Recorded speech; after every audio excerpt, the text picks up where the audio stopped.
শনিবার বর্ণাঢ্য শোভাযাত্রার মধ্য দিয়ে আনুষ্ঠানিকভাবে শুরু হলো তারকেশ্বর উৎসব।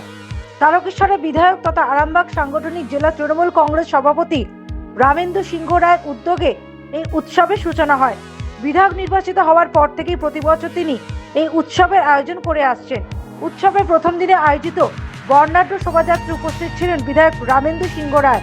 এছাড়াও উপস্থিত ছিলেন হুগলি জেলা পরিষদের কর্মাধ্যক্ষ দেবীপ্রসাদ রক্ষিত, প্রিয়া সাঁতরা, কৃষ্ণচন্দ্র সাঁতরা, তারকেশ্বর ব্লক তৃণমূল কংগ্রেস সভাপতি প্রদীপ সিংহ রায়, তারকেশ্বর পৌরসভার পৌরপ্রধান উত্তম কুণ্ডু, উপপৌরপ্রধান প্রবীর চন্দ্র, তারকেশ্বর টাউন তৃণমূল কংগ্রেস সভাপতি উত্তম ভান্ডারী, টাউন যুব তৃণমূল কংগ্রেস সভাপতি চন্দন সরকার, টাউন তৃণমূল কংগ্রেস সম্পাদক চন্দন পাল, টাউন মহিলা তৃণমূল কংগ্রেসের সভানেত্রী রীতা মণ্ডল সহ দলের অন্যান্য নেতাকর্মী ও সমর্থকরা।